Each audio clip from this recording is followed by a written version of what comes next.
बिस्मिल्लाहिर्रहमानिर्रहीम। अल्हम्दुलिल्लाहि रब्बिल आलमीन वस्सलातु वस्सलामु अला नबिय्यिर रसूलिल करीम।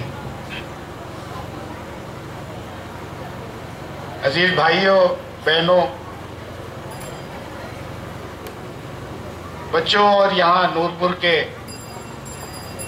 काबिल एहतराम बाहर से आए हुए और नूरपुर के बाहर से आए हुए भी बेगूसराय से आए हुए काबिल एहतराम सम्मानीय दानिश्वरों और हज़रात उलमाए किराम, अस्सलाम वालेकुम।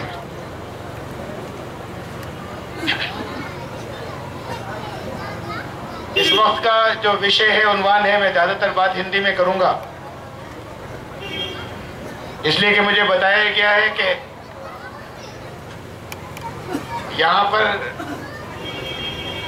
हमारे सनातन धर्मी भाई भी मौजूद हैं और सिर्फ यहीं पर नहीं मौजूद हैं, यहाँ तो कम हैं, लेकिन आवाज़ का इंतज़ाम किया गया है जगह जगह, जहाँ तक पहुँच रही है वहाँ वो इस आवाज़ को सुन सकें। जब इसका इंतज़ाम, इसका प्रबंध किया गया है तो मैं बातचीत अपनी तकरीबन सारी हिंदी में रखूँगा, उर्दू के अल्फाज बहुत कम होंगे। ये विषय जो आपके सामने है, मौजू वेद और कुरान कितने दूर कितने पास, आपके लिए बड़ी नई सी बात होगी। ये तुलना कैसी है, ये मुकाबला कैसा है, और दूरी और पास का अर्थ क्या है, मतलब क्या है। बात शुरू करें धर्म से, इसलिए कि ये दोनों धार्मिक ग्रंथ हैं। कुरान पाक को मुसलमानों का ये ईमान है, ये आस्था है कि वो अल्लाह का कलाम है, किसी इंसान का लिखा हुआ नहीं है। अल्लाह के आखिरी रसूल, अंतिम ईशदूत हजरत मोहम्मद सल्लल्लाहु अलैहि वसल्लम के अंतःकरण पर, उनके कल्ब पर इसका नुज़ूल हुआ, नाजिल हुआ। ये खुद उन्होंने स्वयं नहीं लिखा, और जो कुछ उन पर अवतरित हुआ वो सुनाते गए, लोगों को बताते गए, और दूसरों ने उसे लिखा। जैसे मुसलमानों का ये अकीदा है और उनकी ये मान्यता है, बिल्कुल ऐसे ही यहाँ जो सनातन धर्मी भाई हैं हिंदुस्तान में, भारतवर्ष में, उनकी मान्यता ये है कि ईश्वर की वाणी वेद है। वो वेदों को खुदा का कलाम, जैसे कुरान को मुसलमान अल्लाह का कलाम मानते हैं, उसे वो कलाम इलाही, ईश्वर की वाणी मानते हैं।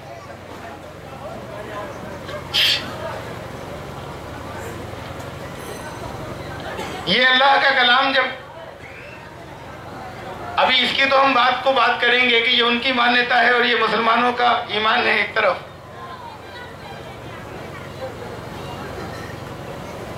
ये दोनों धार्मिक ग्रंथ हुए, दीनी किताबें।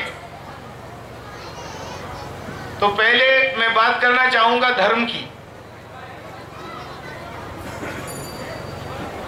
अरबी जबान में जिसे दीन कहते हैं और संस्कृत में जिसे धर्म कहते हैं, या और हिंदी में भी कहते हैं, ये पर्यायवाची हैं, यानी हममानी अल्फाज हैं। देखिए, ध्यान में रहे कि दीन और मजहब ये दो अलग अलग अल्फाज हैं। कुरान करीम में और अहादीस के अंदर जो लफ्ज इस्लाम के लिए इस्तेमाल हुआ वो दीन है। फिर बहुत सी बातें लोग अंग्रेजी जबान के अंदर लफ्ज रिलीजन, ये सब छोटे अल्फाज हैं। दीन कुछ खाली इबादत का या कर्म कांड का या पूजाओं का संग्रह या मजमुआ नहीं है। एक निज़ाम जिंदगी है, एक जीवन व्यवस्था है, जिंदगी गुजारने के पूरे तरीके को दीन कहते हैं। और संस्कृत जबान में जीवन जिंदगी गुजारने के पूरे तरीके को धर्म कहते हैं। तो ये रिलीजन या मजहब नहीं, इस्लाम एक दीन है। और सनातन धर्म के साथ में लफ्ज धर्म लगा हुआ है। तो धर्म की परिभाषा क्या है, तारीफ क्या है? जो यहां पर बहुत सी परिभाषाएं या बहुत सी तारीफें बयान की जाती हैं, मैं उनका खुलासा रख रहा हूं यहां, सार उसका। धर्म या दीन अल्लाह का दिया हुआ, ईश्वर का दिया हुआ, इंसानों का बनाया हुआ नहीं। इंसान जो बनाते हैं उसे मत कहते हैं, उसे दर्शन कहते हैं, उसे फलसफा, फिलॉसफी कहते हैं, अंग्रेजी में इज्म कहते हैं। धर्म या दीन अल्लाह का, इंसानों का बनाया हुआ नहीं होता, इंसानों के बनाए हुए दर्शन होते हैं। यहां पर हम अपनी मर्जी से इस दुनिया में नहीं है। जिसने हमें यहां मौजूद कर दिया उसने हमसे कुछ चाहा कि हम क्या करें। हम अपना जीवन कैसे व्यतीत करें, जिंदगी कैसे गुजारें, इस सिलसिले में उसने जो कुछ हमें बताया और जो कुछ हमसे चाहा उस सबको धर्म कहते हैं। उसे धारण करने को धर्म कहते हैं, उसे अपनाने को, यानी ईश्वर का और अल्लाह का दिया हुआ, इंसानों का बनाया हुआ नहीं। तो फिर धर्म में किसी तरह के परिवर्तन या तब्दीली की गुंजाइश नहीं होगी जब वो ईश्वर की तरफ से आएगा। हम यहां पर अपने विधान बनाते हैं, पार्लियामेंट हमारी कानून पास करती है, हमारी असेंबलीज के अंदर, लेजिस्लेटिव असेंबलीज, हमारी विधानसभाओं में विधान पारित होते हैं, कानून बनते हैं। थोड़े दिनों बाद ऐसा महसूस होता है कि ये कानून काफी नहीं है, ये तो पूरे तरीके से जो जिस चीज को लागू करने के लिए ये कानून बनाया था, ये कानून पर्याप्त नहीं है। फिर संशोधन होता है, उसमें तरमीम होती है। जो ईश्वर की तरफ से विधान आता है वो तो जानता है ना, भविष्य को, मुस्तकबिल को जानता है। उसके कानून में कभी परिवर्तन नहीं होता, कभी संशोधन नहीं होता। ये अलग बात है कि लोग उसमें जगह जगह अपनी तरफ से चीजें मिला दें। दुनिया में धर्म के नाम पर बहुत से लोग खड़े हो गए जिन्होंने ये दावा किया कि हम धर्म की बातें बता रहे हैं और उनकी बातें एक दूसरे से भिन्न और मुख्तलिफ हैं। जो बात ईश्वर की तरफ से आएगी वो मुख्तलिफ नहीं हो सकती, वो एक ही होगी। ईश्वर एक है, ये तो सारी दुनिया मानती है,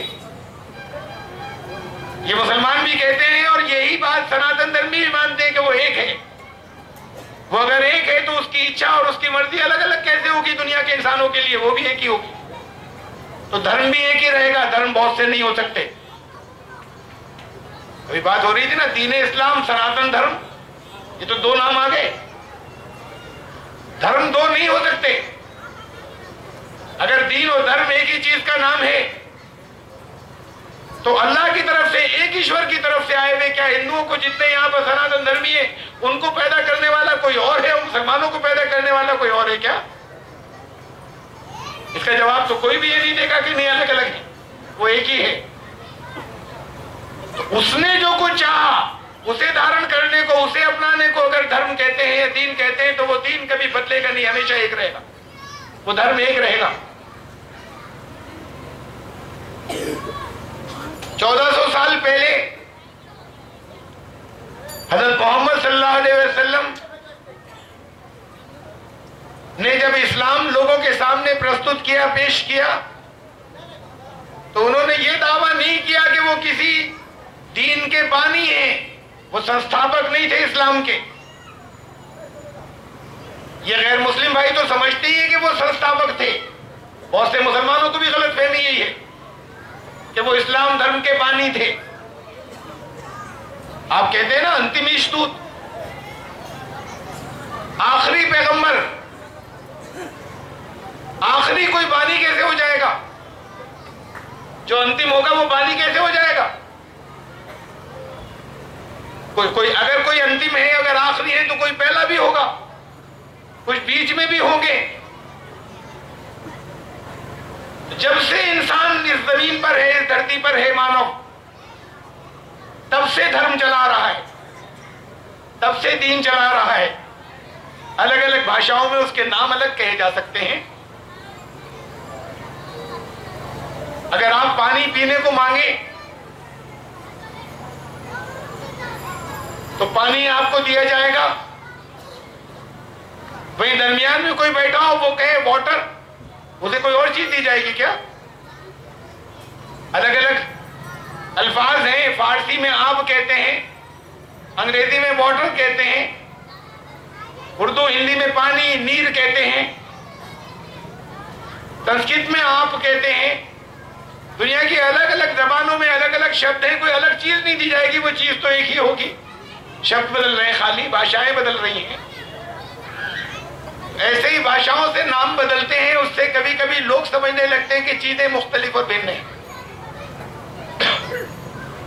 वो धर्म जो सदा से चला रहा है, यानी जब से मानव इस धरती पर है, ईश्वर ने एक ही बात चाहिए, उसकी इच्छा हमें कभी बदली नहीं,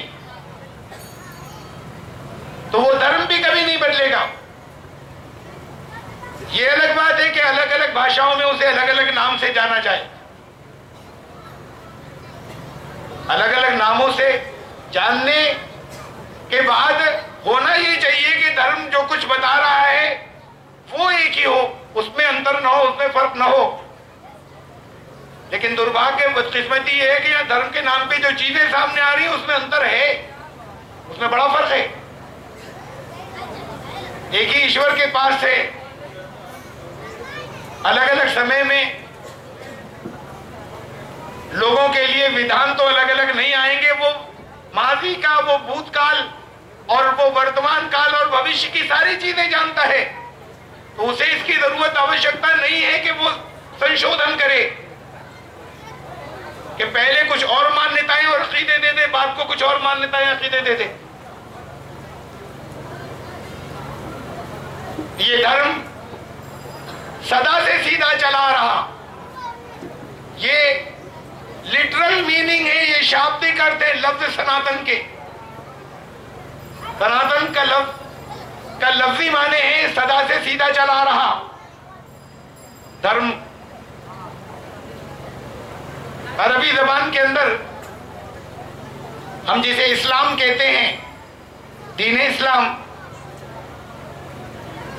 ये कोई नाम विशेष नहीं है, ये सिफाती नाम है, ये गुणात्मक नाम है।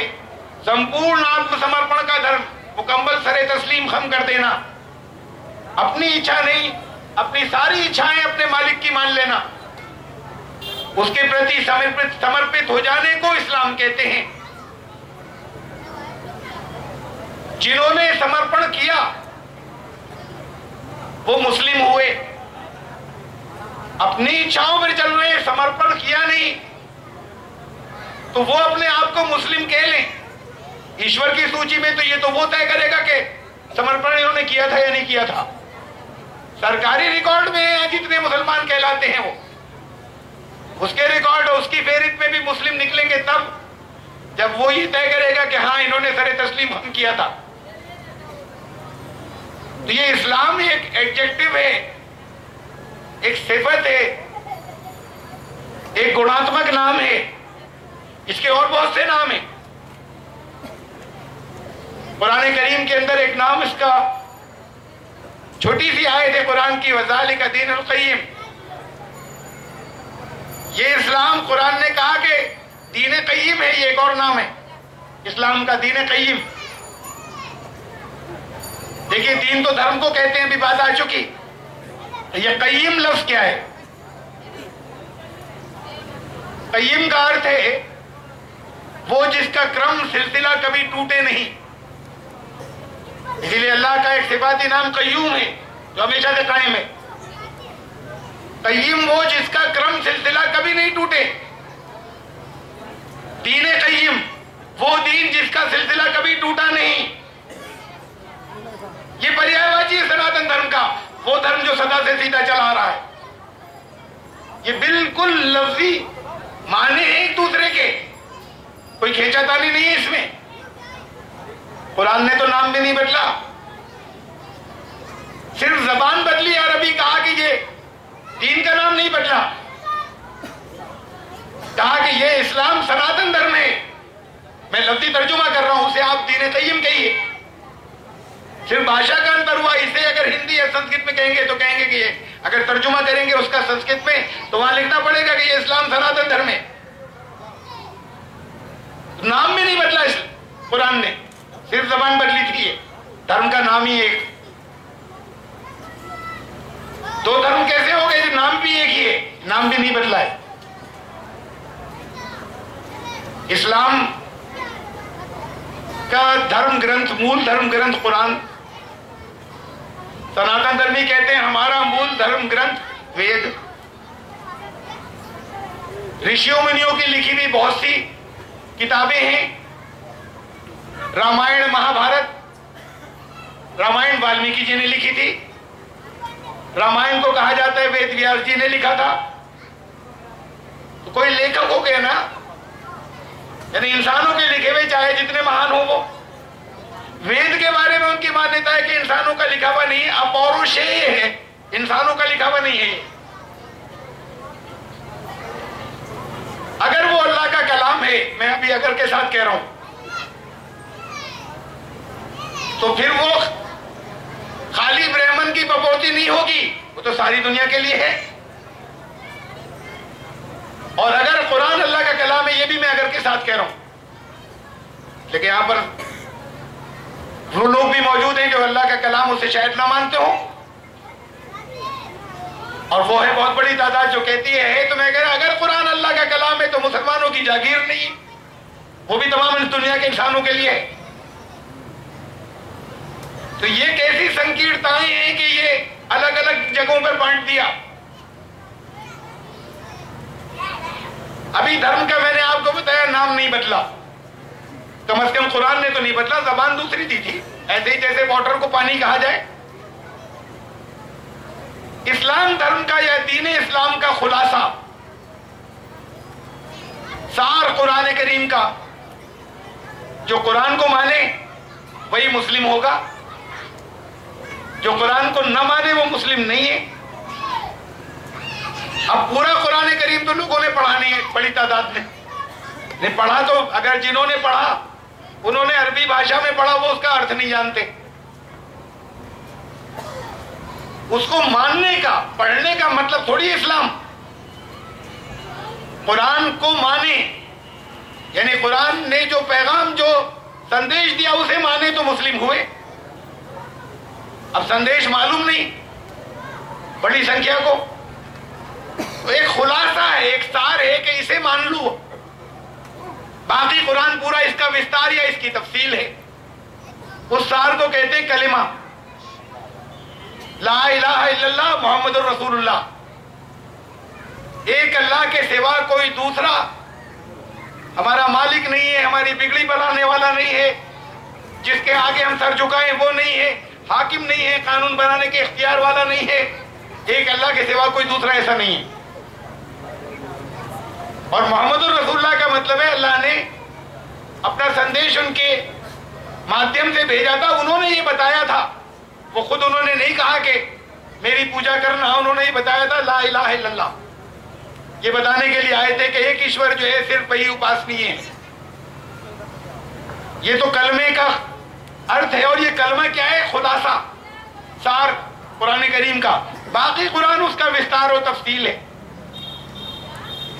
हमने सनातन धर्मी भाइयों से कहा कि भाई वेद का भी कुछ सार बताइए, खुलासा। इनको पूरा कुरान जिन्होंने नहीं पढ़ा उनसे हम कहते हैं कलमे को मानते हो? ये कलमा है। कलमे का अर्थ समझने के बाद उन्होंने कहा हमने माना, तो वो मुस्लिम हो गए।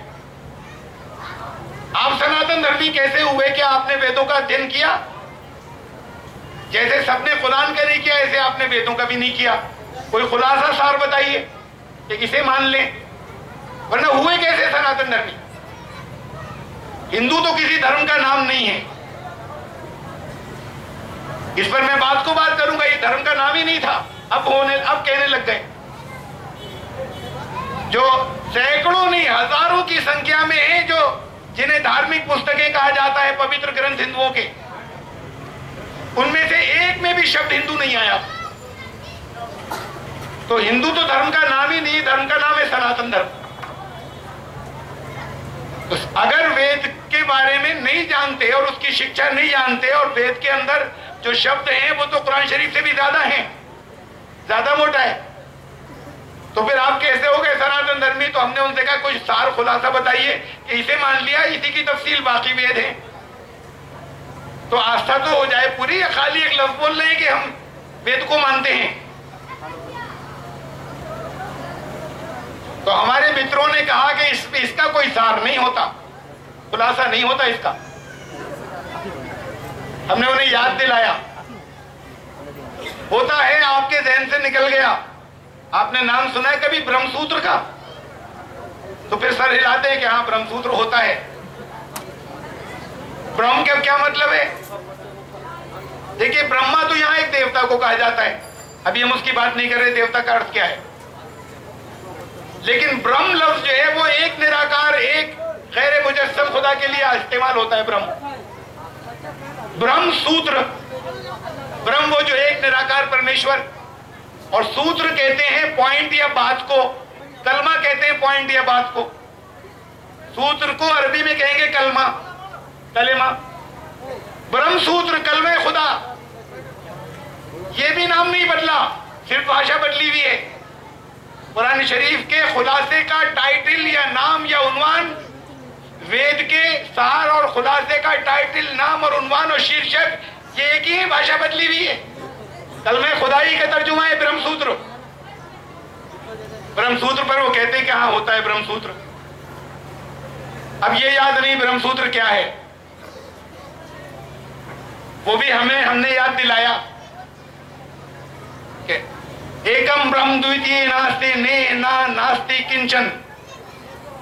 एकम ब्रह्म, वो ब्रह्म एक ही है, द्वितीय नास्ति, दूसरा नहीं है, ने नहीं है, ना नहीं है, नास्ति नहीं है, किंचन जरा सा भी और नहीं है। वो ब्रह्म एक है, दूसरा नहीं है, नहीं है, नहीं है, जरा सा भी और नहीं है। ला इलाहा इल्लल्लाह, उस एक के सिवा कोई दूसरा उपासनीय नहीं है, मालिक नहीं है। इसके मतलब में कोई फर्क है? जुबान बदली हुई है, भाषा बदली हुई है, उन्वान भी एक ही है, टाइटल भी एक, धर्म का नाम एक, उसके खुलासे का नाम एक, और उस खुलासे को हम पढ़े ब्रह्मसूत्र को तो वो तफसील भी एक। कलमा एक छोटा सा और भी है, कलमे का एक छोटा सा भाग, छोटा सा हिस्सा, वहदहू ला शरीका लहू, वो एक है, उसका कोई साजी नहीं है उसकी सत्ता में। ब्रह्मसूत्र का भी एक छोटा सा भाग और है, एकम एवं अद्वितीयम, वो एक है और दुई की लाख के बिना एक है, वहदहू ला शरीका लहू, ये तफसील भी एक ही है। ये जाना नहीं लोगों ने, और असल में जाना नहीं, मानते भी नहीं। फिर जाने, अमल करें, माने पहले। अगर कलेमा नहीं आता किसी मुसलमान को तो वो मुस्लिम कहलाने के लायक नहीं है, जानकर समझकर पढ़े। और सनातन धर्मी कहलाने के योग्य और लायक नहीं अगर ब्रह्मसूत्र नहीं आता। मैं अपने भाइयों से कहना चाहता हूं जो यहां आज यहां मौजूद है, याद कर लीजिए, अगर फौरन इसी समय मैं दोहरा रहा हूं ना याद हो तो यहां पर कहिएगा, जो यहां से इसके जो व्यवस्थापक हैं, जो संयोजक हैं इस जलसे के, उनसे कहिएगा ये फुदैल तारिक साहब हैं, इन्हें मैं लिख कर दे दूंगा या ये अपने हाथ से लिख कर दे देंगे, उनसे ले लीजिएगा, आपकी अमानत है ये, आपसे कोई भी थी ले लीजिएगा कि ये हमारा कर, वो तो दे दीजिए ब्रह्मसूत्र। उसके माने बगैर कैसा दावा है कि सनातन धर्मी है? खाली ऐसी कि किसी घर में पैदा हो गए, किसी विशेष परिवार में जन्मे, तो किसी विशेष परिवार में जन्मने से न कोई मुस्लिम होता है न कोई सनातन धर्मी हो सकता है। मैं जितने भाई यहां मौजूद हैं सनातन धर्मी, मैं एक बार हल्के हल्के कहूंगा, यानी रुक रुक कर इसे दोहरा लीजिए। आज से तो आप सनातन धर्म में दाखिल होंगे, इससे पहले तो थे ही नहीं, कहीं जन्म लिया था बस। इसलिए कि आपकी चीजें जानना है, कम से कम मुंह से तो कह लीजिए। जाते हैं बहुत से, बड़ी बड़ी टीमें हमारे बहुत से जगह जगह घूम रहे हैं, बड़ा अच्छा काम कर रहे हैं। बहुत से हमारे मुसलमान, बड़ा पीड़ा है उनके दिल में कि मुसलमानों को कलमा नहीं आता, तो जगह जगह आपने देखा होगा जमातें घूमती रहती हैं, लोगों को रुककर उन्हें कलमा नहीं आता, कलमा सिखाती हैं। कह रहे कलमा नहीं आता, मुस्लिम कैसे? ऐसे भाई हमें सनातन धर्मियों में नहीं मिलते जो निकल निकल कर जाएं और लोगों को कहे भाई ब्रह्मसूत्र नहीं आता, कैसे सनातन धर्मी? मैं आपसे कह रहा हूं कि मैं दोहरा रहा हूं, आज आप कम से कम मेरे साथ दोहरा लीजिएगा, जोर से मत कहिए, अपने मन में कह लीजिएगा, तो आज से तो आपका प्रवेश होगा सनातन धर्म में। वरना सनातन धर्मी नहीं, जैसे उस दिन उनका दाखिला होता है असल में इस्लाम में, जिस दिन वो पहली दफा कलमा पढ़ते हैं, जब ये पढ़ाने के लिए जाते हैं, वरना तो जन्म लिया था खाली कहीं। मैं कह रहा हूं हल्के हल्के कहिएगा। और एक दूसरी बात, अगर मुसलमान भी कहेंगे तो कोई जुर्म है? जबान बदल रही है ना। मैंने कहा एक ईश्वर के, एक अल्लाह के सिवा कोई इबादत के लायक नहीं, ये तो अरबी में नहीं हुआ। मैं कहूं तो आप कहने को तैयार हैं? कहेंगे हाँ कहेंगे हम। अरे ये तो ला इलाहा इल्लल्लाह का अर्थ हुआ ना, मतलब हुआ, ये तो नहीं हुआ अरबी भाषा में असल। मैं ये कहूं कि there is one God without second, there is no God but Allah, तो इसे कहने में कोई हर्ज है? आप कहेंगे कोई हर्ज नहीं। और यही बात मैं संस्कृत में कहूं तो कहने में हर्ज हो जाएगा कि ना, इसमें तो नहीं कहेंगे। तो ये जबानों पे लड़ रहे हैं। और मैं नहीं कह रहा आपसे कि जिसके दिल में नहीं संकीर्णता हो वो मुसलमान भी दोहरा लीजिएगा। आप जिस जबान में दोहराएंगे अल्लाह पर ईमान की बात, उतनी दफा ईमान ताजा होगा, चाहे जबानें जो भी हों। ये वही ला इलाहा इल्लल्लाह ही है ये। लेकिन हमारे सनातन धर्मी भाई तो जरूर पढ़ लें ब्रह्मसूत्र। इस वक्त मैं हल्के हल्के, मैं रुक रुक कर पढ़ रहा हूं ताकि दोहरा सकें बात को। लिखावा ले लीजिएगा। एकम ब्रह्म द्वितीय नास्ते, ने ना नास्ति किंचन। ब्रह्म एक ही है, मैं अनुवाद कह रहा हूं, वो ब्रह्म एक है, वो ईश्वर, वो अल्लाह। दूसरा नहीं है, ने नहीं है, नहीं है, नहीं है, नहीं है, जरा सा भी और नहीं है। और दूसरा भाग इसका एकम एवं अद्वितीयम, एक है और दुई की लाख के बिना एक है, उसका कोई साजी नहीं है, वह ला शरीक लो। देखिए धर्म का नाम नहीं बदला, एक ईश्वर की तरफ से जो आया, सिर्फ भाषा बदल रही है। उसके खुलासे का, सार का नाम नहीं बदला, और खुद खुलासा है क्या वो भी नहीं बदला। होना तो ये चाहिए था कि जो विस्तार हो और तफसील हो वो भी एक ही होती पूरी। हमने अध्ययन किया, मैंने अक्षरशः एक एक शब्द और एक एक अक्षर के साथ में चारों वेदों का अध्ययन किया है। ऋग्वेद, यजुर्वेद, सामवेद, अथर्ववेद के एक एक शब्द का। और सिर्फ एक भाष्य नहीं, एक तफसीर नहीं, मैंने उसकी 3 पूरी तफसीरें पढ़ी है। 3 भाष्य, सनातन धर्मी भाष्य, आर्य समाजी भाष्य, और तुलना के लिए ग्रिफिथ का इंग्लिश ट्रांसलेशन, अंग्रेजी अनुवाद। बहुत चीजें समानताएं हैं, कुछ नहीं भी है। क्यों नहीं है, इस पर बात को विचार करेंगे कि कुछ समानताएं क्यों नहीं मिल रही, कुछ बातें भिन्न क्यों हो गई, लेकिन बहुत थोड़ी सी हैं। बड़ा हिस्सा समानताओं का है, ये यकसानियत का। अगर आप विदेश में, लंदन में किसी फुटपाथ पर जा रहे हो पैदल, और आपको हिंदी या उर्दू बोलने की आवाज आए टेलीफोन बूथ से, ये नहीं हो सकता कि आपके पांव रुक नहीं जाएं, कदम ना रुक जाएं। अभी पता नहीं किस धर्म का मानने वाला है, हिंदू भी हो सकता है, मुसलमान भी हो सकता है।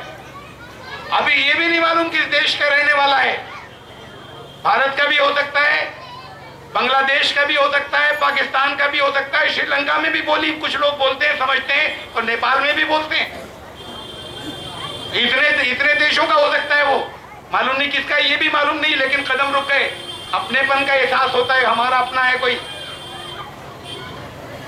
सिर्फ आपने इतनी सी बोली सुनी थी अपनी भाषा में, कोई बात कर रहा था, आप रुक गए। ये मुमकिन ही नहीं कि निकलते चले जाएं। जहां कोई समानता नहीं थी, जहां सारी बातें एक दूसरे से अलग थी, वहां एक समान आधार मिलता है तो कदम रुक जाते हैं। अपनेपन का एहसास पैदा होता है कि हमारा है। तो इसलिए मैं ये बात कह रहा हूं समानताओं की, कि हमें बातें समानताओं से शुरू करें हम। मैं नहीं कह रहा कि जो असमानता है उस पर बात ना करें, उस पर जरूर करेंगे कि क्यों कुछ बातें भिन्न है और क्या सही है और क्या गलत है, लेकिन शुरू तो समानताओं से करें ताकि अपने बन जाएं। अभी अपने नहीं, साथ में बैठते हैं, खाते पीते हैं, हिंदू मुसलमान चाय पीते हैं, एक ऑफिस में बैठ के, एक ऑफिस के अंदर अलग अलग ओहदों के ऊपर कलीग हैं साथ में, वो बैठने के बाद हंसी मजाक करते हैं। तलबा, तालिब इल्म, विद्यार्थी साथ में पढ़ने जाते हैं एक कॉलेज के अंदर, बाहर निकलकर आपस में साथ में खड़े होकर क्रिकेट मैच देखते हैं, बैठकर बातें करते हैं। साहब वो शर्मा जी, हमारे तो आप बड़े अच्छे संबंध थे शर्मा जी से, हमारे बच्चे उनको चाचा जी कहा करते थे, हमारा तो ऐसा आना जाना था बिल्कुल अपने बच्चों की तरह, हमारे ऐसे संबंध थे। और वो कहते हैं कि खान साहब क्या, हमारे तो बच्चों के रिश्ते भी अगर खान साहब दखल दिया करते थे, और हमारी इतनी मोहब्बतें थी और ऐसा प्रेम संबंध था। ये एक दूसरे के सामने बैठकर बातें करते हैं, जब उठकर जाते हैं तो कहते हैं बहुत जहरीला है, जरा बचकर रहना। ये मास्क लगा के, चेहरों पे मुखौटे लगा के नकली बातें करते हैं एक दूसरे से। ये मोहब्बतों के जो इजहार होते हैं झूठे होते हैं, दिलों के अंदर कुछ फांसे हैं, असल में वो फांसे निकलनी चाहिए, और वो ये कह देने से नहीं निकलेंगी कि निकलनी चाहिए। उनका कारण जानना पड़ेगा कि क्यों है, उस कारण पर बात करनी होगी। उसको दबा देने से और छुपा देने से खत्म नहीं होगी बात। तो हमें जब साथ रहना है, और साथ का मतलब सिर्फ भारत में नहीं, धरती पर दुनिया के इंसानों को जब सबको साथ रहना है, तो सबसे पहली चीज और रहना है तो मिलजुल कर रहना चाहिए। मिलजुल कर नहीं रह सकते अगर कुछ बातों के भाई भाई मिलजुल कर नहीं रह सकते, कोई फासिल में होती है तो फिर उन बातों को दबाना नहीं, उन पर कुछ बात करनी है।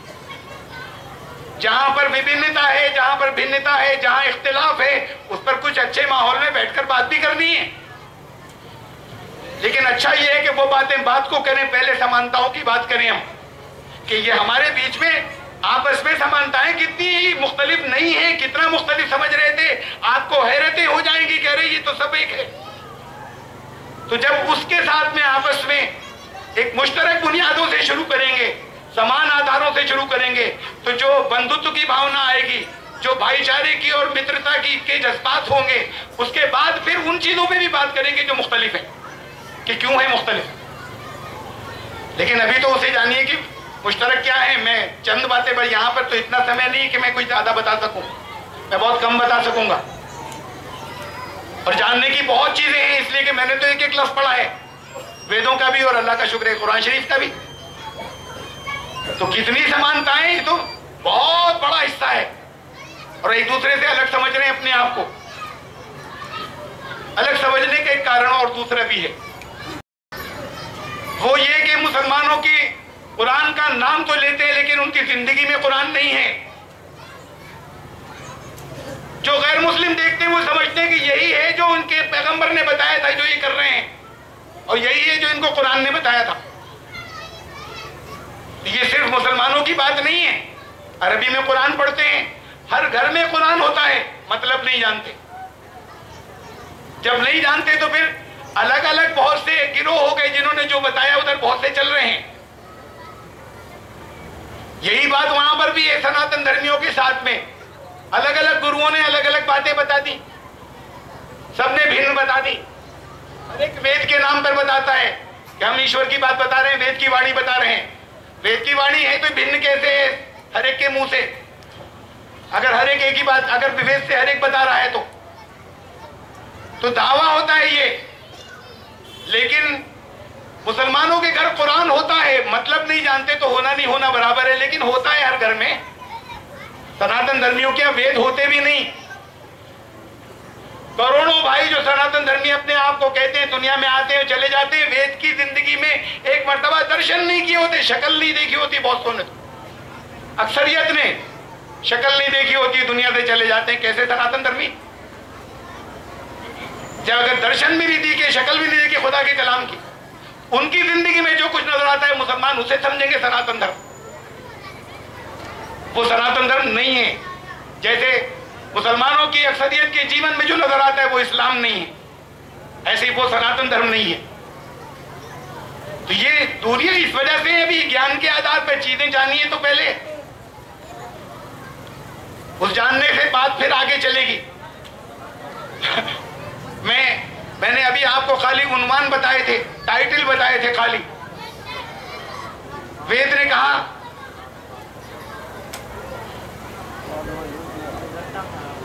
समान आधार की, पहले बात सुन लीजिए। कुरान शरीफ ने मुसलमानों से अपने ऊपर, असल में तो सब पे कहा था, लेकिन जो लोग आस्था रखते हैं वो अपने आप को संबोधन खाली अपने आप से समझते हो, पहले नंबर पर उन्हीं से है।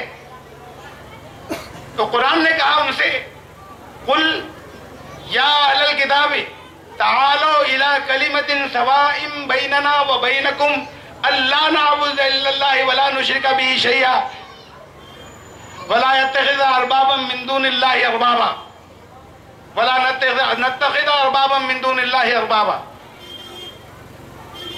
कह दो कि इनसे कहो कि हे पूर्व ग्रंथ वालों, आओ जो हमारे तुम्हारे बीच समान है, हमारे तुम्हारे बीच समान है, कॉमन है, आओ उस पर एकत्रित हो जाएं,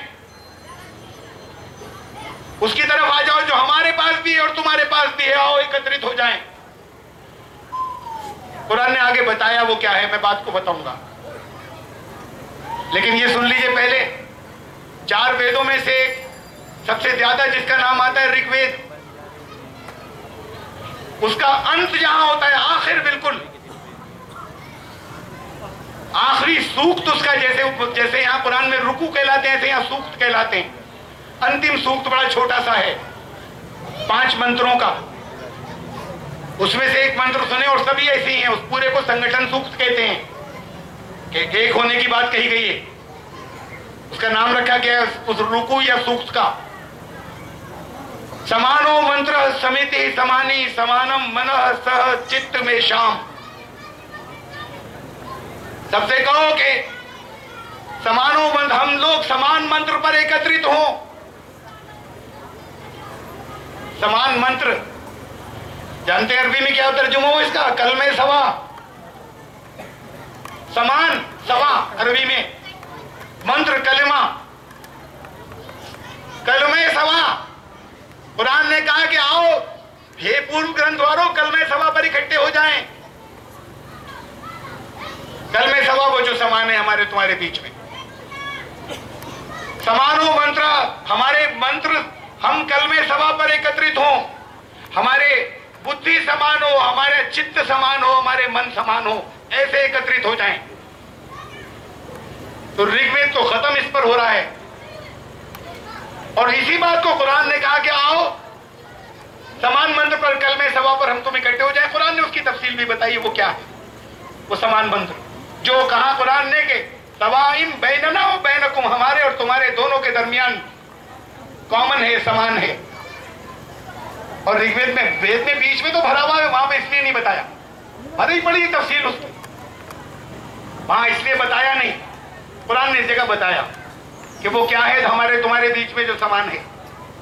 कहा कि अल्लाह नाबुद इल्लल्लाह वला नुश्रिका बिही शैआ, कि हम एक ईश्वर और एक अल्लाह के सिवा किसी और के बंदे नहीं बनेंगे,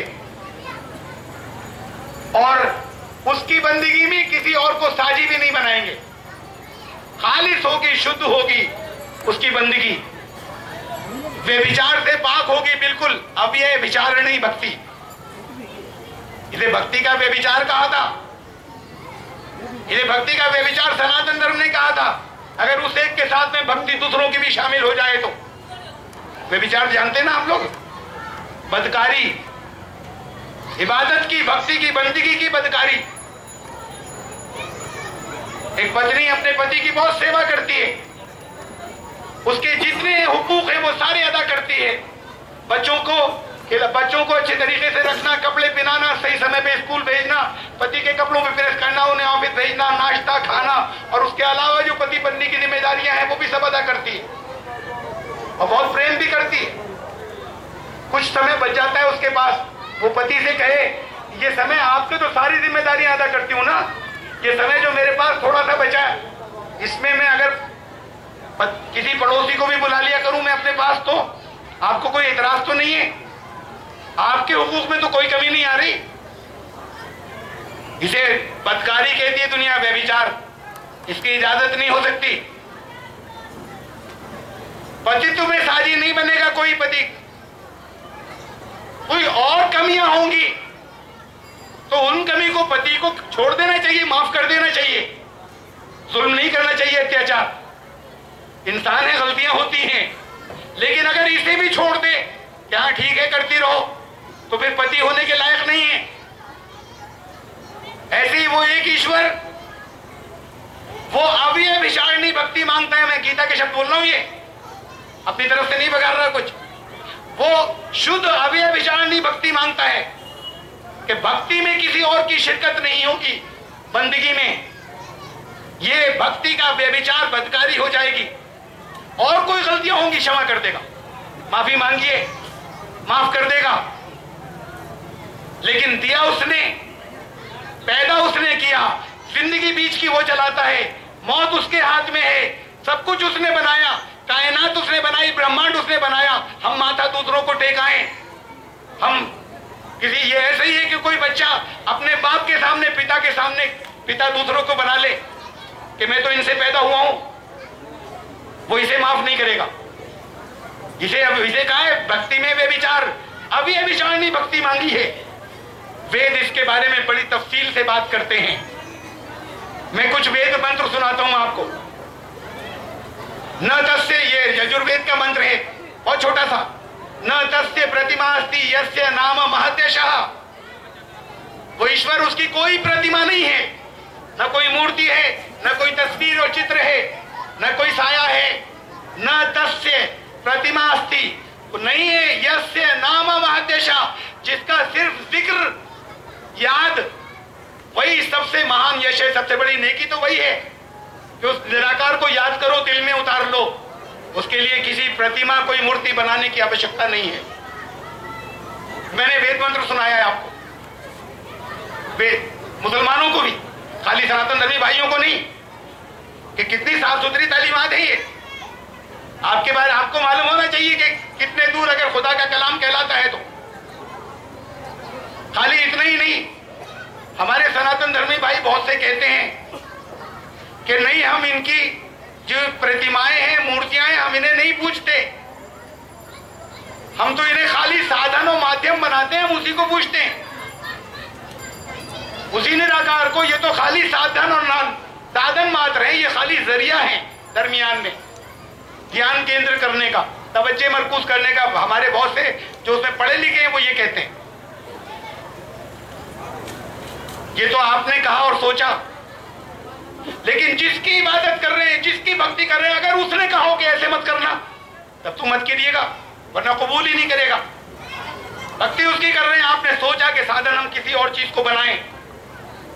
अगर नहीं मना किया होता तो बनाते, लेकिन अगर उसने कहा कि नहीं, साधन भी बीच में और नहीं आना चाहिए, सीधा संपर्क, तो फिर नहीं आना चाहिए, वरना नहीं तो वो स्वीकार नहीं करेगा। आपने तो जीवन लगा दिया, जिंदगी लगा दी। तो उसने कहा, मैं वेद का मंत्र फिर सुनाता हूं आपको। पहली बात तो वो एक ही है, या एक एष एक एक विदेक एव। ये भी यजुर्वेद का मंत्र है। पहला ये अथर्ववेद का है, पहला यजुर्वेद का मंत्र है, 22वें अध्याय का तीसरा मंत्र था। ये अथर्ववेद का मंत्र है। अथर्ववेद कांड नंबर 13, उसका सूक्त नंबर 4 और मंत्र नंबर 12। स एष एक एक विदेक एव। वो ईश्वर एक है और वही अकेला एक है। ये बात क्या हुई? वही अकेला एक है। कुल हुवल्लाहु अहद। अहद माने एक, आप यही करते ना तर्जुमा, कह दो वो एक है, तर्जुमा आप सब लोग जो जानते हैं वो यही करते हैं इसका। वो अल्लाह वाहिद क्यों नहीं? वाहिद भी अरबी में एक को कहते हैं, वाहिद भी एक को कहते हैं, वाहिद क्यों नहीं? किसी एक जगह अल्लाह को वाहिद नहीं कहा, वाहिद के साथ सिफत आई है वाहिदुल क़हार, वाहिद कहीं नहीं कहा, वो एक ही है। आहद क्यों? आहद माने भी एक।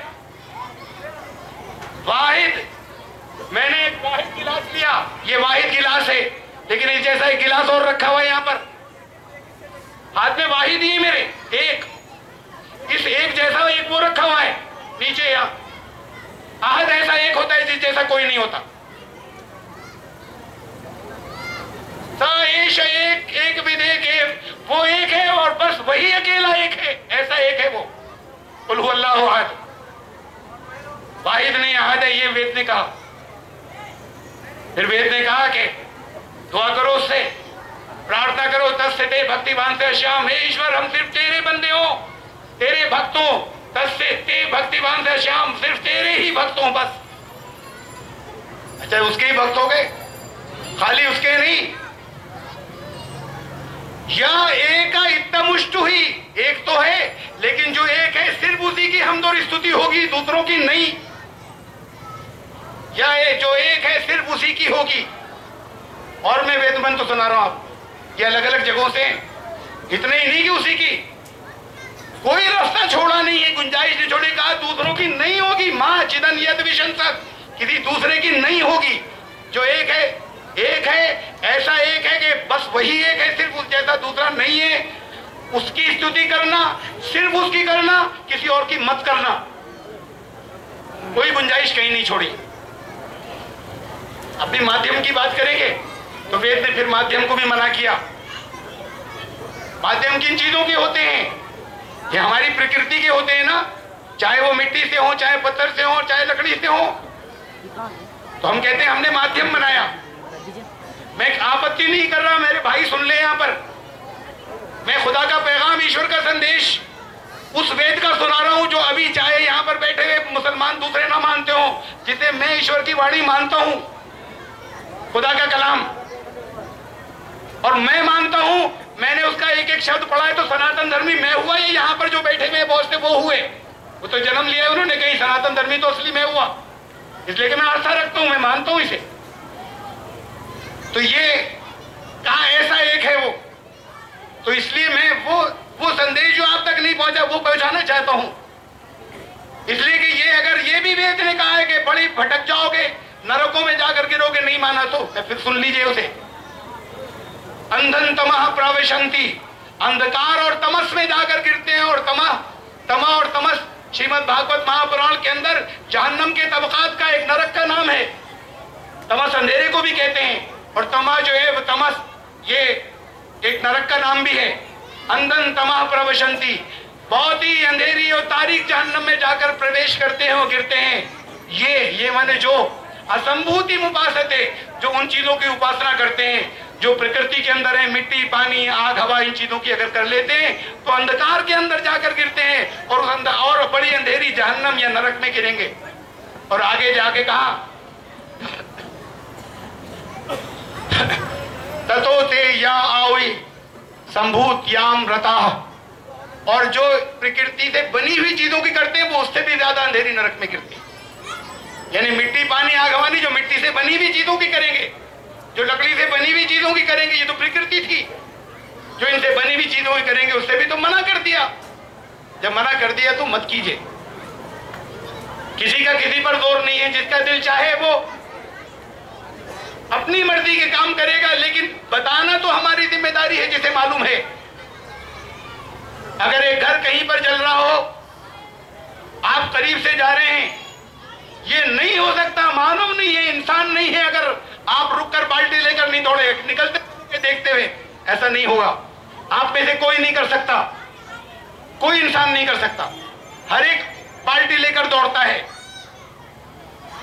तो अगर हमें यकीनी तौर पर मालूम हो, मैं बात वेद के आधार पर कर रहा हूं, अब बात कुरान की भी नहीं की, अभी तो दो ही मानते ना, ये कुरान मुसलमानों का, वेद सनातन धर्मियों का।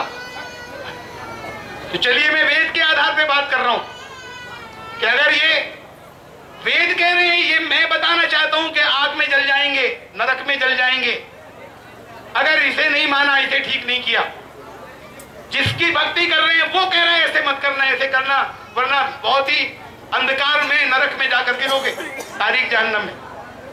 तो इसे मान लीजिए और इसे कीजिएगा। उस एक ईश्वर की स्तुति। बात फिर आती है कि अभी तो कुछ समानताएं मैंने बताई, बहुत हैं, समय नहीं है कि मैं आपको बताऊं क्या क्या एक है, लेकिन कह रहे हैं कि ये पूजा के तरीके तो अलग हैं।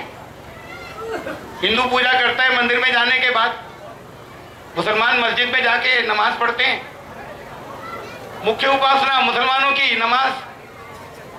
ये नमाज लफ्ज कहां से आया? अरबी का लफ्ज नहीं है, कुरान में कहीं नहीं आया लफ्ज नमाज। अरबी जबान कहीं नहीं है, कुरान में कैसे आएगा? कुरान में इसे सलात कहते हैं। अजान होती है ना, हय्या अला सलाह, आओ सलात के लिए, आओ नमाज के लिए।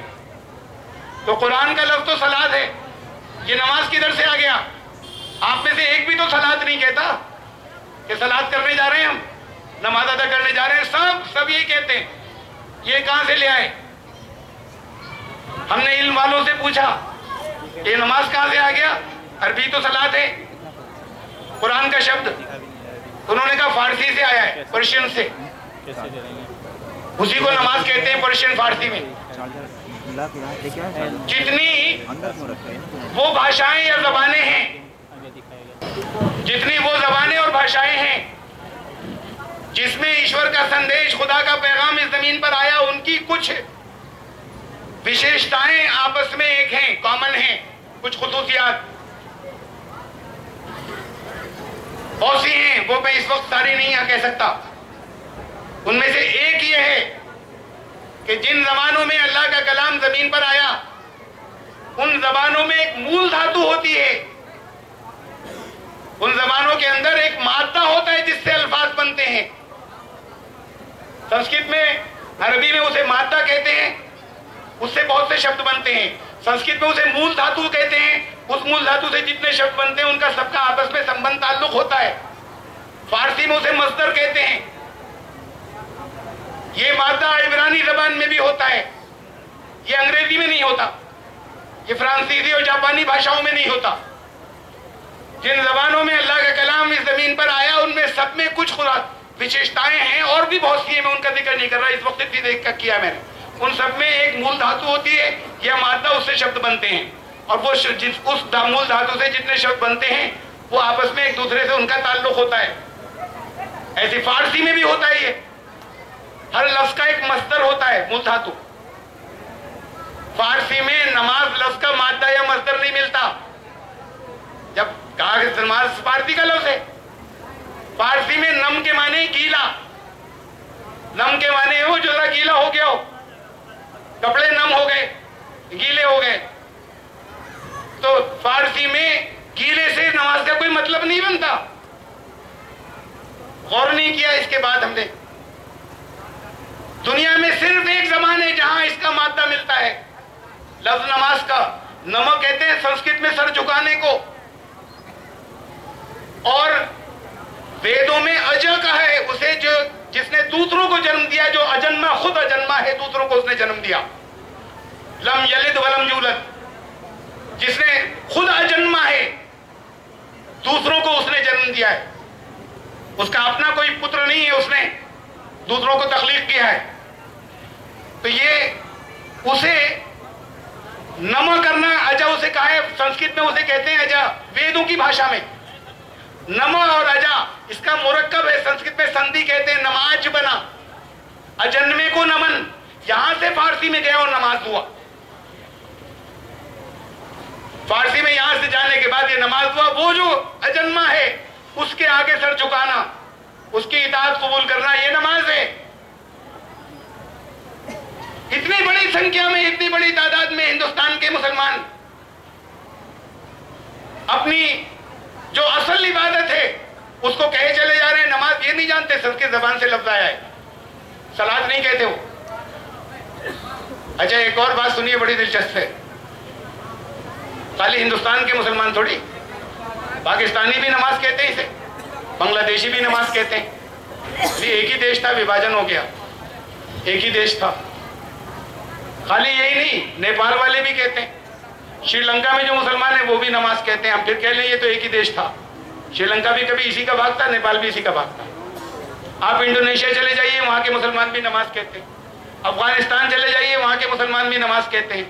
ईरान के मुसलमान भी इसे नमाज कहते हैं, सलात नहीं कहते। वेस्ट एशिया के, सेंट्रल एशिया के, मध्य एशिया के जो बहुत से ममालिक हैं, ताजिकिस्तान, उज्बेकिस्तान, कजाकिस्तान और बहुत से, वहां जितने मुसलमान रहते हैं वो भी नमाज कहते हैं, सलात नहीं कहते। कोरिया के, कंबोडिया के, थाईलैंड के, फिलीपींस के मुसलमान भी इसे नमाज कहते हैं, सलात नहीं कहते। इसमें एक बड़ी दिलचस्प बात है, हमारे यहां पर जो लोग हिंदू कहलाते हैं, सनातन धर्मी भाई, उनमें एक बड़ी संख्या का विश्वास ये है कि भारत ये इतना सा नहीं था पहले, भारत की सीमाएं बहुत दूर तक थी और ये सारे देश भारत में थे जिनके मैंने अभी नाम लिया। एक बात इस बीच में और दरमियान में सुन लीजिए, आपस में थोड़ी सी जो खींचातानी है, बाकी तो ज्ञान के आधार पे है, उसमें बीच में ये बात भी बीच में शामिल है कि वो मुसलमानों को विभाजन का जिम्मेदार समझते हैं कि देश का खंडन करवा दिया, देश को इन्होंने विभाजित करवा दिया, ये मुसलमान जिम्मेदार हैं इसके। मुसलमानों से पूछा जाए तो मुसलमान कहते हैं ये हिंदू जिम्मेदार हैं, ये अगर अपना बॉस बनकर नहीं रहते, हमें जीने देते तो विभाजन नहीं होता, ये जिम्मेदार हिंदू हैं, मुसलमान ये कहते हैं। फिर बहुत से और लोग कहते हैं नहीं, हिंदू भी जिम्मेदार नहीं है, मुसलमान भी नहीं है, वो तो अंग्रेज हैं, ब्रिटिशर, डिवाइड एंड रूल की पॉलिसी थी कि विभाजन करो और शासन करो, उनकी ये पॉलिसी थी तो उन्होंने बांट दिया, ये उनकी वजह से हुआ है विभाजन, ना हिंदू की वजह से ना मुसलमान की वजह से। ये तीन बातें मिलती हैं हमें। ये जरा सा सवाल कीजिए, मैं सवाल करना चाहता हूं यहां पर कि जवाब नहीं, जवाब तो अपने मन से लीजिएगा, जवाब नहीं मांग रहा। क्या ये विभाजन, ये तकसीम जो हुई 1947 में, जिसमें एक पाकिस्तान बन गया, बाद को फिर बांग्लादेश भी बना, ये जो विभाजन 1947 में हुआ, क्या ये पहला विभाजन था? आखिरी है या नहीं है, ये तो बात को, क्या ये पहली बार विभाजन हुआ था देश का, राष्ट्र का?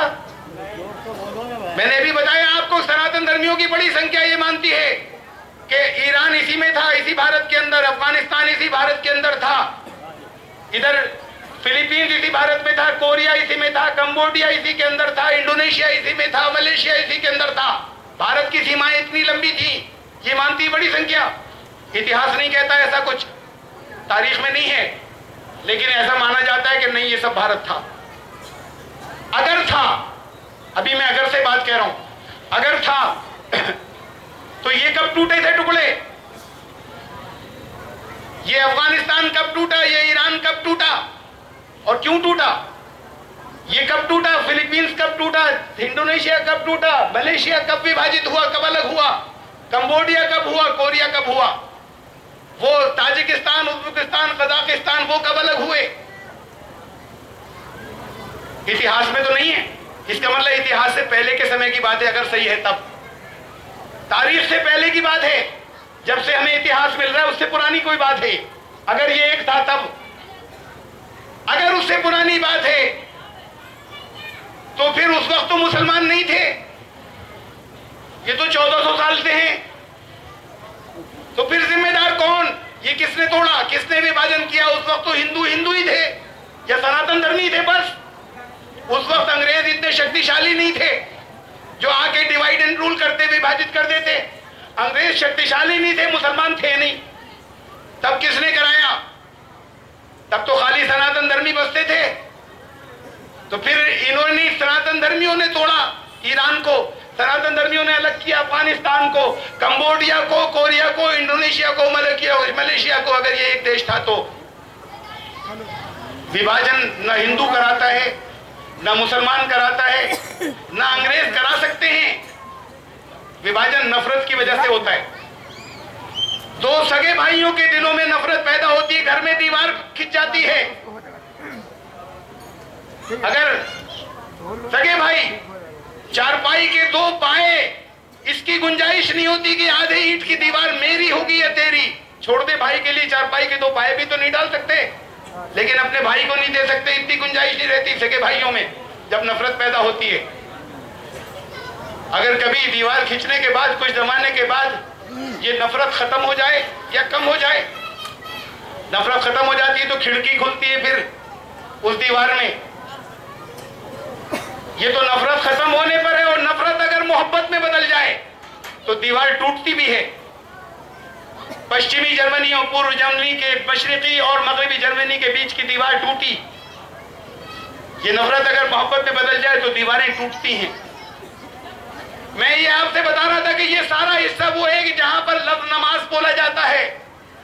आपके पास प्रमाण और सबूत, हमारे हिंदू भाइयों सनातन धर्मियों के पास इस दावे के हो या ना हो कि भारत इतना बड़ा था, विशाल था, हमारे पास है सबूत था।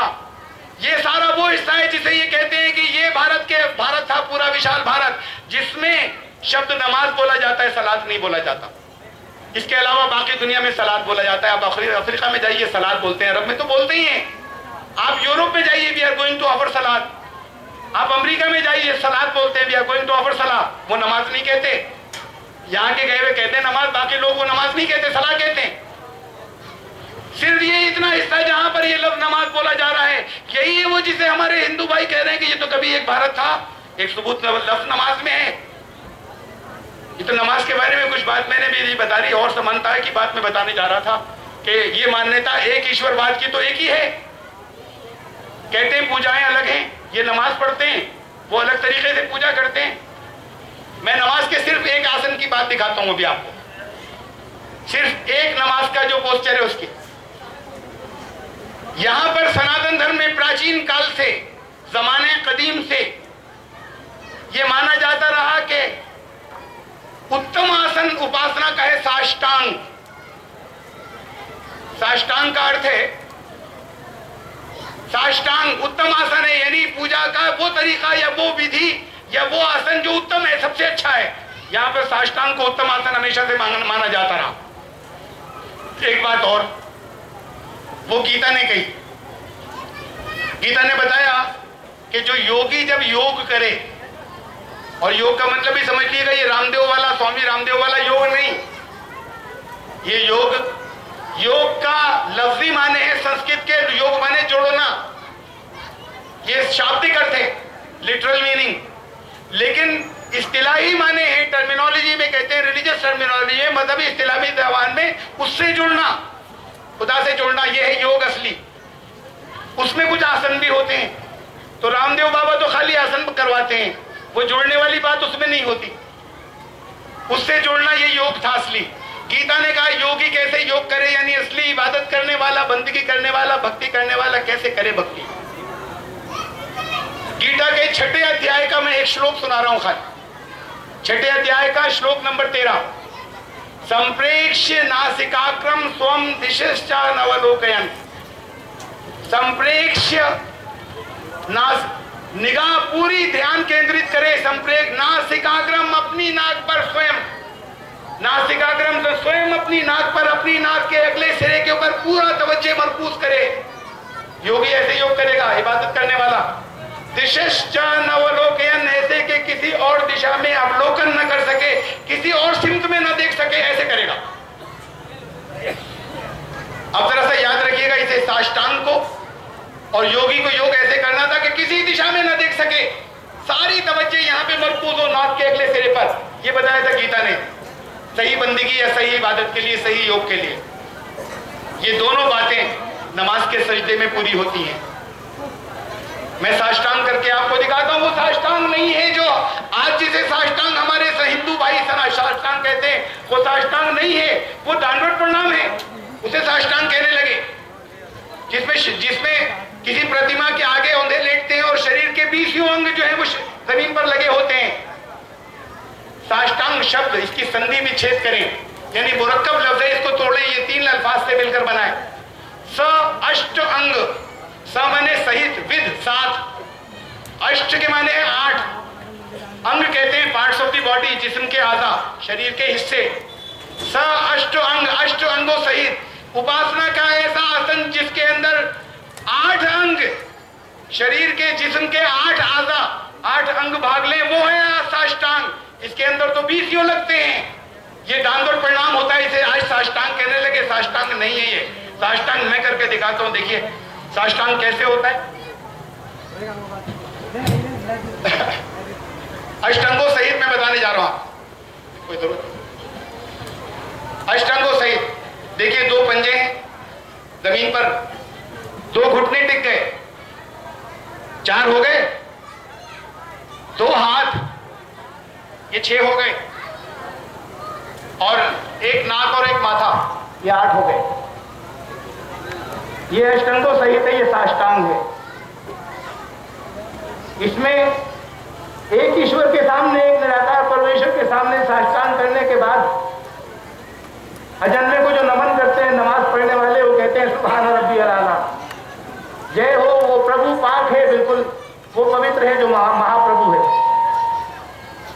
ये इस आसन के अंदर कहते हैं। और ये एक ऐसा आसन है, यह आसन ऐसा है कि इसके अंदर अगर चाहे भी तो किसी और दिशा में नहीं देख सकते, सिर्फ यहां ध्यान केंद्रित कर सकते हो, और किसी दिशा में देखना संभव ही नहीं है, मुमकिन ही नहीं है।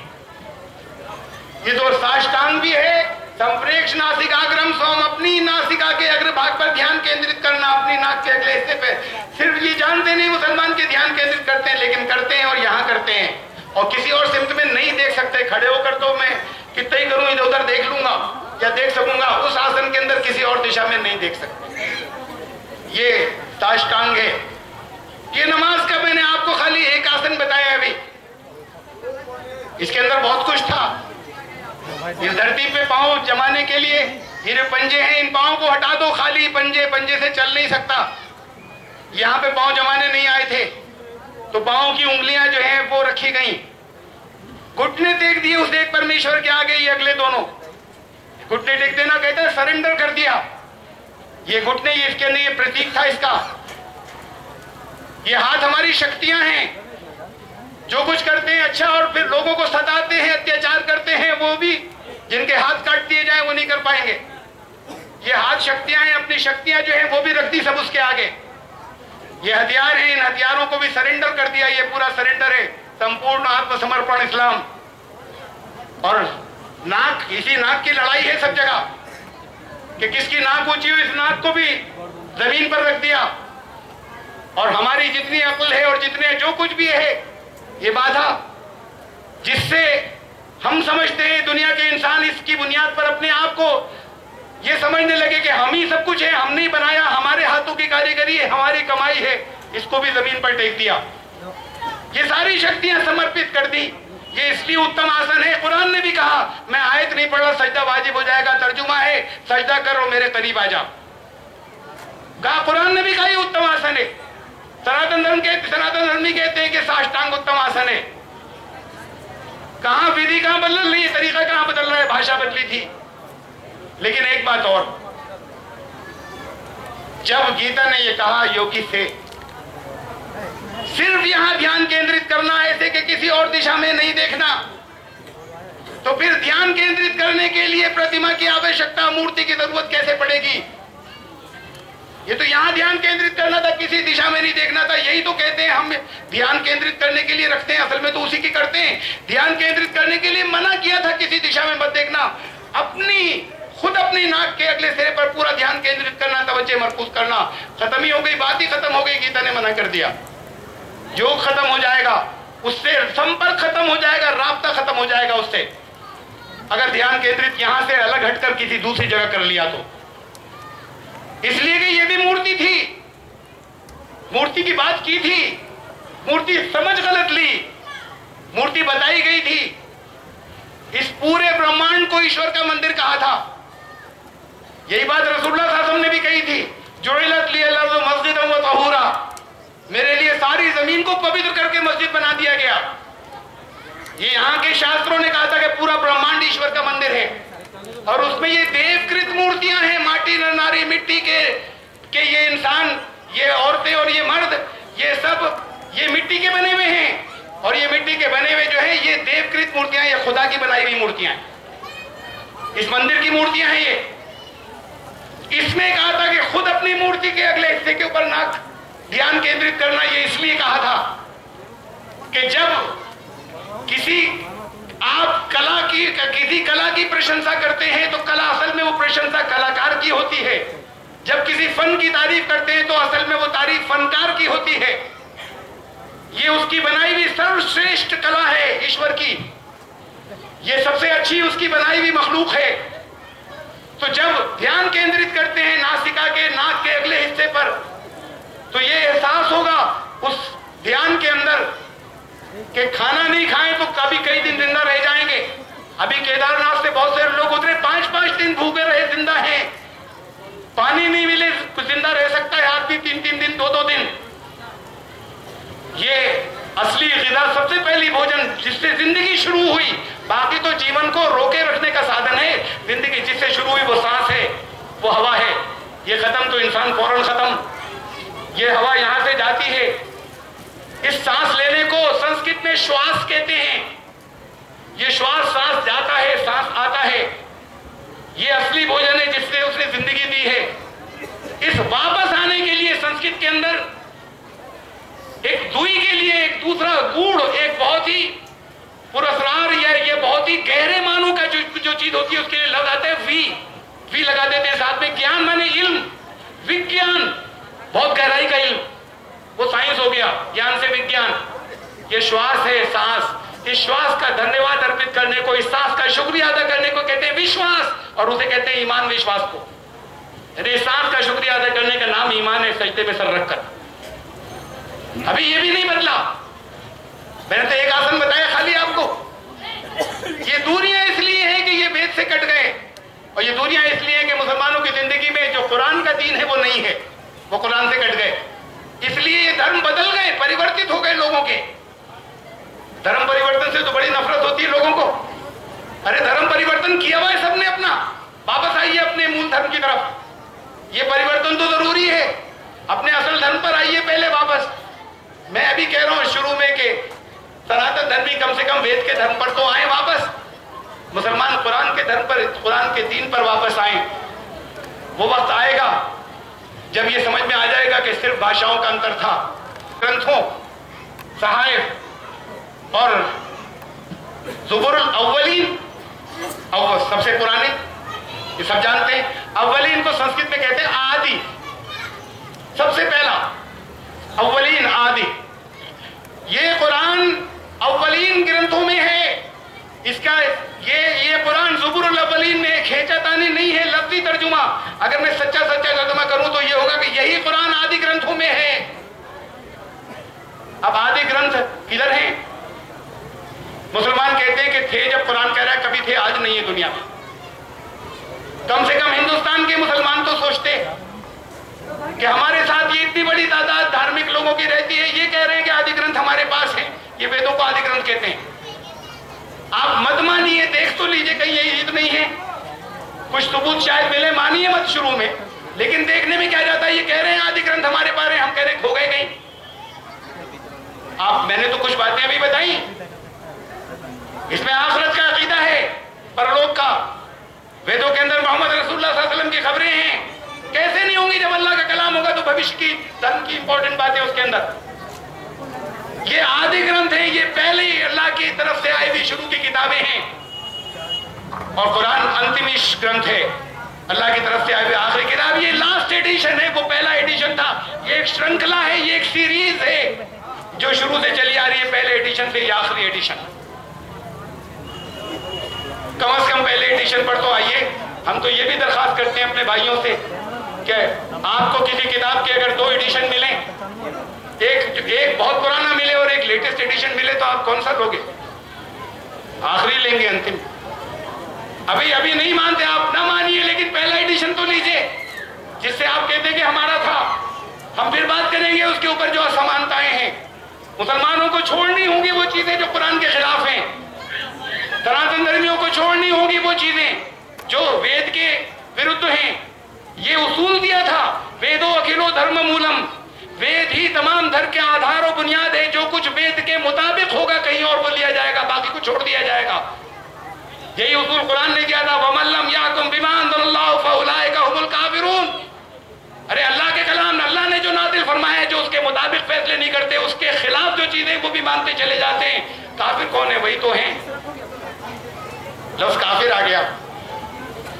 मैं इसका अर्थ बताना चाहता हूं, इसलिए कि बड़ी गलत फहमियां हैं सनातन धर्मी भाइयों के दिल में। ये मुसलमान काफिर क्यों कहते हैं हमें? अब काफिर लफ्ज अब से 25 साल पहले बुरा नहीं माना जाता था। 25-30 साल से ये हुआ जैसे गाली हो गया। हमें काफिर क्यों कहते हैं? भाई जो लोग इस्लाम को नहीं मानते उसे काफिर नहीं कहेंगे, कुछ और कहने लगेंगे तो 20-25 साल के बाद फिर उस पर भी बुरा मानेंगे कि क्यों कहते हैं। लेकिन फिर भी सुन लीजिए काफिर कहते कहते। लेकिन पहले मैं मुसलमानों से कहना चाहता हूं, सुनिए क्या है। शायद नहीं समझ में आया सनातन धर्मियों को, फिर उन्हें बताऊंगा क्या है। ये तो ऐसी मजबूरी हो गई भाषाओं के अंदर के लोग समझ नहीं पाते एक दूसरे की बात। मुसलमानों को अलग भाषा में बताना पड़ता है, हिंदुओं को अलग जबान में बताना पड़ता है। गांधी जी की सभा में खुदा का नाम नहीं ले सकते थे, साथ बैठकर हिंदू मुसलमान झगड़ा होता था किस जबान में लेंगे। ये अगर हिंदी में ले तो मुसलमान कहते थे हिंदुओं का खुदा, और अगर उसके अंदर ले अरबी में ले तो हिंदू कहते थे मुसलमानों का भगवान। तो एक खुदा का नाम साथ बैठकर नहीं ले सकते थे। उन्होंने कहा मौन उपासना करो, चुप रह के खामोश रह के करो अपनी अपनी। जब जबान खोलोगे तो झगड़ा होगा, खुदा के नाम पे भी झगड़ रहे हैं जबान खोलते हुए। तो मौन उपासना करवाई थी, यहाँ भी जबानें बदलती हैं। देखिए मैं जबान की बात बता रहा था। काफिर पहले मैं मुसलमानों को बताना चाहता हूँ। देखिए कुरान शरीफ में सबसे पहले लफ्ज़ कुफ्र किस जगह आया?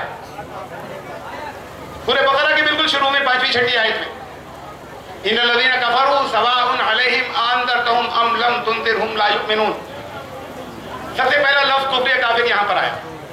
तर्जुमा क्या है आप में से बहुत से लोग जानते होंगे, बाकी इसी को देख लें और हज़रात उलमा मौजूद है, गलत हो तो तस्दीक कर देंगे। इन्नल्लज़ीना कफ़रू, बेशक जो लोग काफिर हो गए जिन्होंने कुफ्र किया। सवाउन अलैहिम, एक ही बात है, बराबर है। अअंज़रतहुम अम लम तुनज़िरहुम, चाहे उन्हें वार्निंग दो या मत दो। ला युमिनून, वो ईमान लाने वाले ही नहीं। तर्जुमा गलत तो नहीं किया मैंने? जो लोग काफिर हो गए, तुम चाहे उन्हें बुरे अंजाम से डराओ या न डराओ, वो ईमान नहीं लाएंगे। क्या तब से लेके आज तक कोई ईमान नहीं लाया? अरे करोड़ों लोग लाए, और कुरान कह रहा है ये बात कि जो लोग काफिर हो गए उन्हें चाहे तुम वार्निंग दो या नहीं दो, वो ईमान नहीं लाएंगे। अल्लाह का कलाम है, कुरान तो सही कहेगा। और ये भी हकीकत है कि करोड़ों लोग लाए हैं ईमान। जब ये आयत नाज़िल हुई उसके बाद से लेके आज तक फर्क कहां है?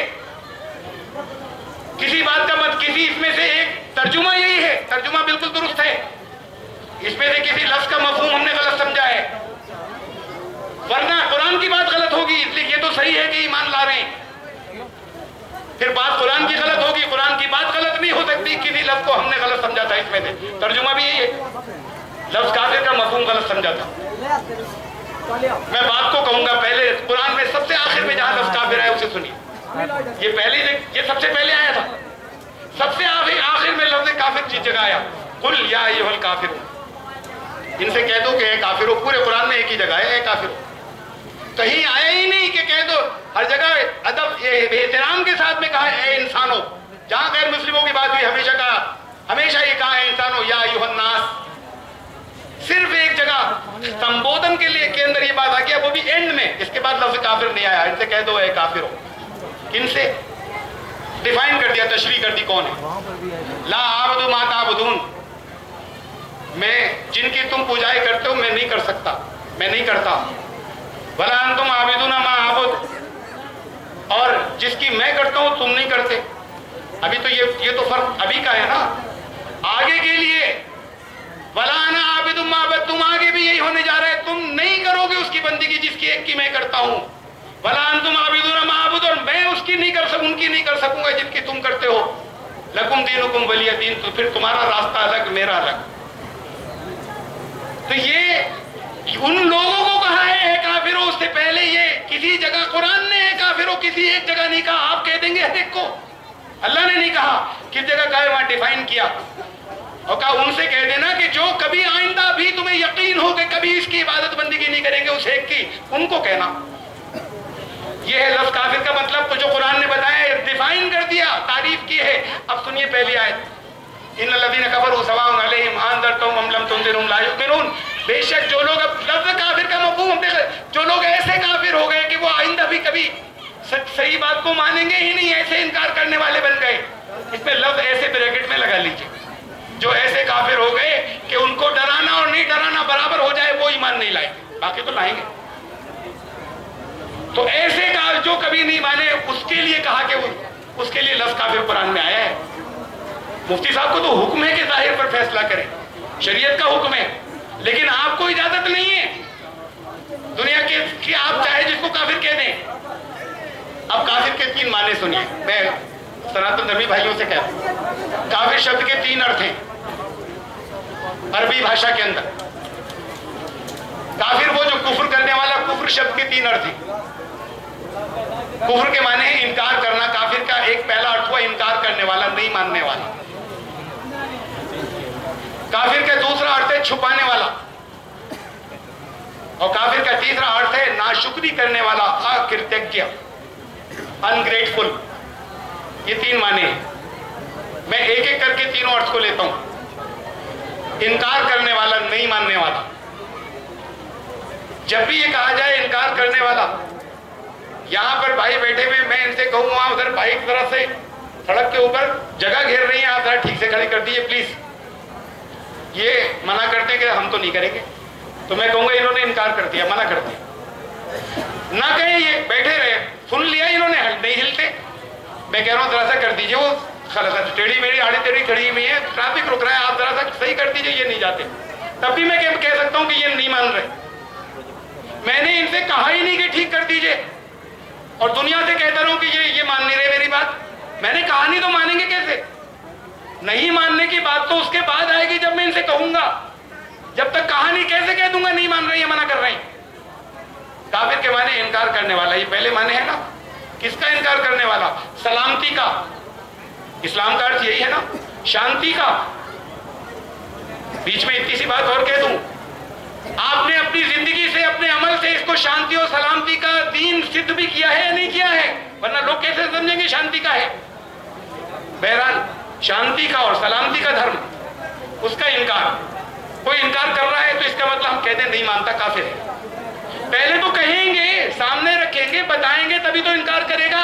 जिसने आपने जब लोगों से कहा नहीं, लोगों के सामने पेश नहीं किया, लोगों के सामने ऐसे पेश नहीं किया कि यही शांति है, खाली ऐसे नहीं कि आप प्रस्तुत कर दें, आप ऐसे प्रस्तुत करें और बताएं कि असल में सही मानों में ये शांति है। हमने कुछ गलतियां की, हम माफी चाहते हैं, लेकिन ये शांति है।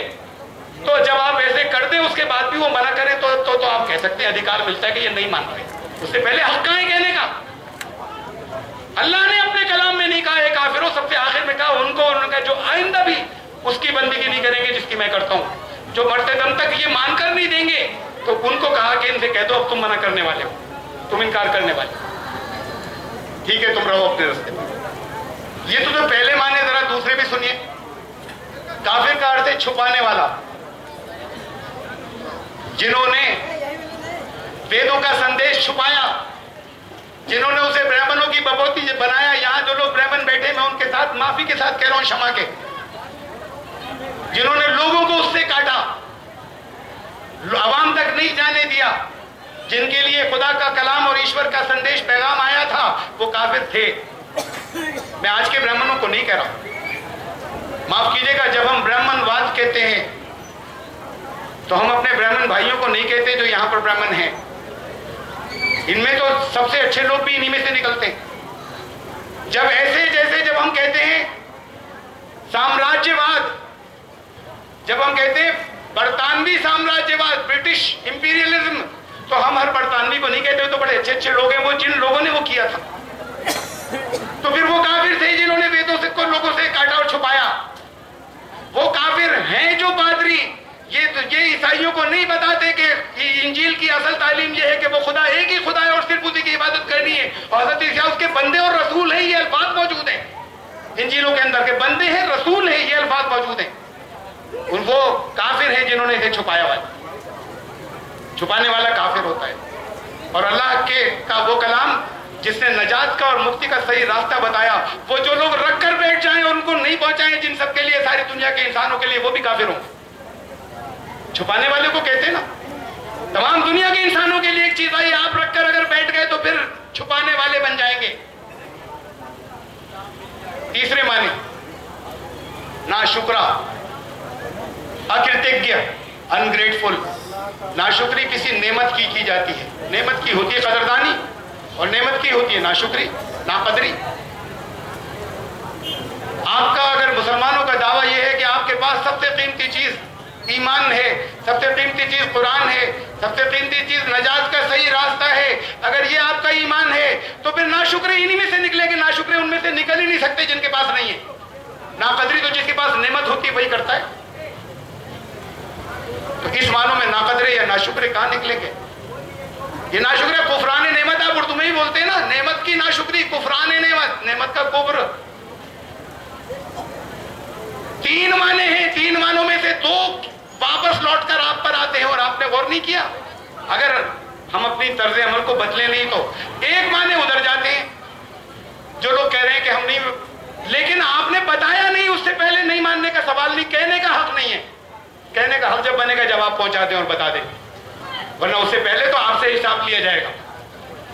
और मैंने आपको यहां सनातन धर्मी भाई इस बात के गवाह रहे, साक्षी रहे, वो ईश्वर जानता है, देखता है, आप सुन रहे हैं, वो ये भी रिकॉर्ड कर रहा है। मैंने यहाँ पर बताया है, ये भी रिकॉर्ड कर रहा है, वो साक्षी है कि मैंने वेद के अंदर जो चीज मौजूद थी मैंने आपको बता दी, मैंने आपको पहुंचा दी।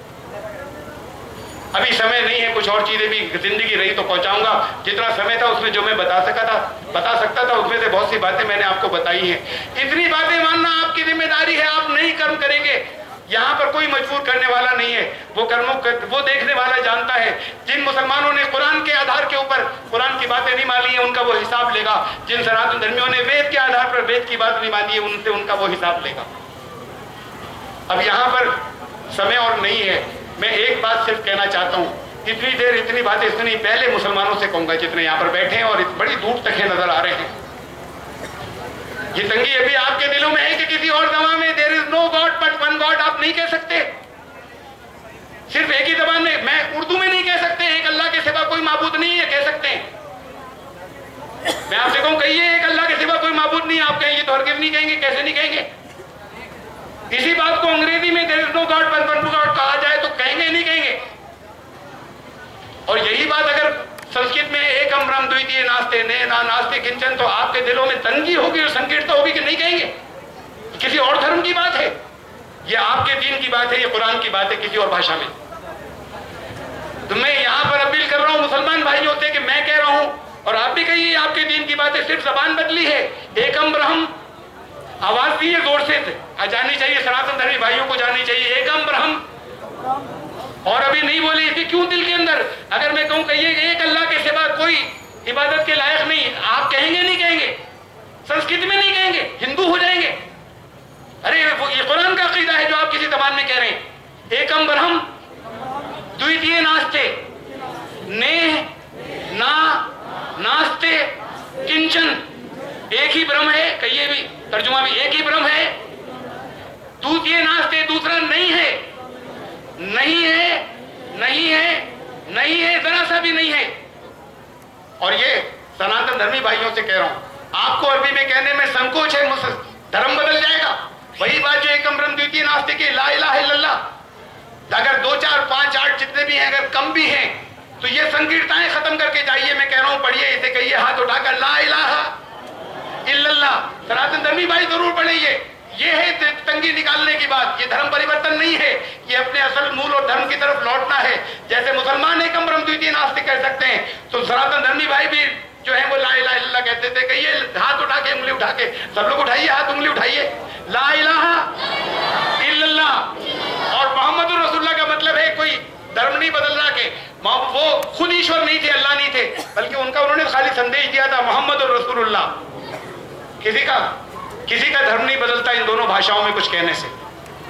अभी ये हमने कुछ समान आधारों की बात की थी। यहाँ हिंदू भाइयों ने उंगली उठाने के बाद ला इलाहा इल्लल्लाह, मेरे आप में से सबने नहीं देखा होगा, मैंने देखा है। यहाँ पे ला इलाहा इल्लल्लाह मोहम्मद रसूलुल्लाह हिंदू भाइयों ने कहा। यहाँ बहुत से सबके अभी सबके दिल साफ नहीं होंगे, लेकिन मुसलमानों की बहुत बड़ी संख्या ने यहाँ पर एकम द्रव्यम द्वितीय नास्ते कहा है। ये थी समानताएं, ये था कल में सवा, ये थी वो बात के जिसे कुरान ने कहा था कि उस एक के अलावा हम किसी और के आगे सिर नहीं झुकाएंगे, उस एक ही को अपना परमेश्वर मांगेंगे। बात खाली कहने की नहीं है, मुंह से कह देने से तो किसी को प्रॉब्लम नहीं, हर एक कह के चला जाएगा। असल बात तो ये कि आचरण हो, अमल हो, इसके हिसाब से बातें और भी हैं, बहुत है जो बहुत समान है। उसमें आखिरत की बात भी है, उसमें रिसालत की बात भी है।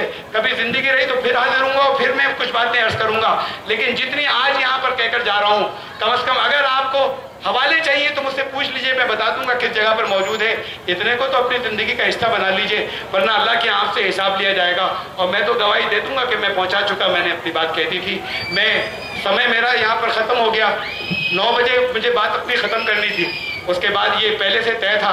मेरा समय यहाँ पर ख़त्म हो गया, एक दिन जिंदगी का समय ख़त्म होगा, आप सबका समय ख़त्म हो जाएगा। अपना समय ख़त्म होने से पहले जो सही धर्म है, जो ईश्वरीय ज्ञान है, उस ज्ञान के आधार पे अपने अपने जीवन को ठीक कर लीजिए। वो चाहे कुरान के आधार पे हो, चाहे वेद के आधार पर हो, वरना अगर जीवन का अंत हो गया, उससे पहले समय आपके पास खत्म हो गया, तो फिर जो वहां पर जवाब नहीं दे पाएंगे और फिर ठिकाना नरक होगा, जो बहुत बुरा ठिकाना है। उस नरक का जिक्र भी वेदों के अंदर है, कभी मैं फिर बताऊंगा। इस वक्त तब तक के लिए मैं सिर्फ ये दुआ करके, इस प्रार्थना के साथ में मैं आपसे इस वक्त अलग हो रहा हूँ। फिर इंशाल्लाह मिलेंगे, अगर ज़िंदगी रही तो इससे अच्छे हाल में, कि अल्लाह ताला दोबारा, ईश्वर दोबारा हमें कभी आपस में मिलाए, तो ज़्यादा मोहब्बत के साथ में, एक दूसरे के साथ में, और इससे ज़्यादा अच्छे हालात के अंदर मिलाए, और हम उन बातों पर भी, उन पॉइंट्स पर भी बात कर सकें जो अभी हमारे बीच भिन्न हैं। अभी तो समानताएँ बहुत हैं, अभी समानताओं पर भी कुछ बातें रह गई हैं, वो करनी है। बहुत बहुत शुक्रिया, धन्यवाद।